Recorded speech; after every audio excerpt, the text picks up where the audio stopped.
Pernah gak sih yang awalnya cuma buka Instagram iseng-iseng doang, tiba-tiba malah kelanjutan sampai 1 jaman? Nah, sebagai mahasiswa mungkin itu hal yang sepele ya, tapi ternyata itu mengganggu loh sama produktivitas kita. Oh iya, penelitian ini dilakukan oleh beberapa tahap ya teman-teman. Yang pertama, penentuan topik dan juga tujuan. Yang kedua, pencarian data. Dan juga yang ketiga, seleksi data dan juga penyesuaian data. Yang keempat, itu analisis hubungan variabelnya. Dan juga yang terakhir, itu ada interpretasi dan juga penarikan kesimpulan.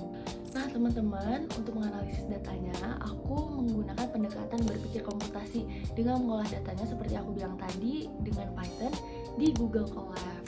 Nah sekarang kita langsung aja ya teman-teman masuk ke pemrogramannya sendiri. Seperti yang aku bilang tadi aku menggunakan Google Colab ya teman-teman. Nah pertama-tama aku bakal mengimpor dulu library-nya yang bakal aku gunakan. Nah dan juga di sini aku menggunakan Pandas untuk mengolah datanya. Terus juga ada Seaborn dan juga Matplotlib untuk memvisualisasikan. Kemudian data dimasukkan dari file Excel dengan menggunakan fungsi read_excel.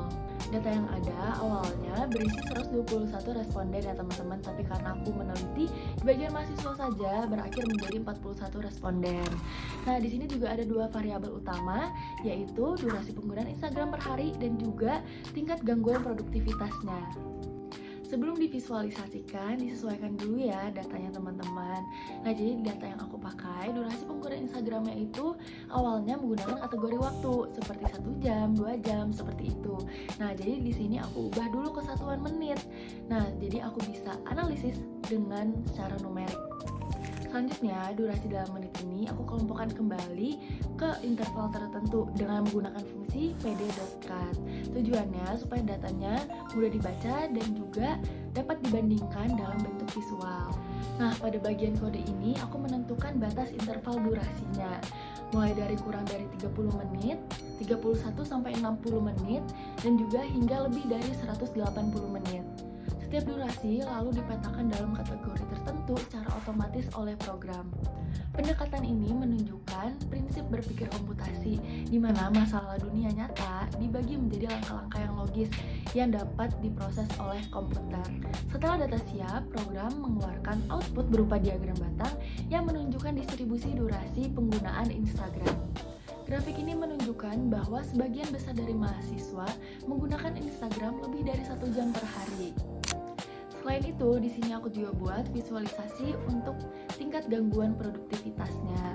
Seperti yang data yang udah aku dapat, di sana udah dikasih untuk data skala 1 sampai 5 untuk gangguan produktivitasnya sendiri. Nah, misalnya seperti yang ada di visualisasinya, misalkan skala 4 berarti ada 18 responden seperti itu. Atau enggak skala 5 itu ada 6 responden gitu.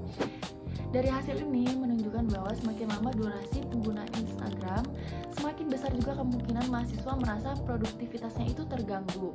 Namun, data ini juga menunjukkan bahwa tidak semua mahasiswa dengan durasi tinggi itu mengalami gangguan yang sama, sehingga faktor yang lainnya itu juga berperan.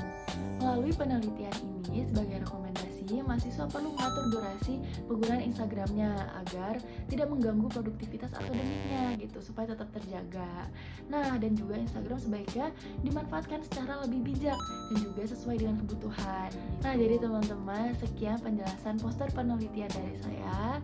Semoga bermanfaat. Jangan lupa di like, share, dan juga komen.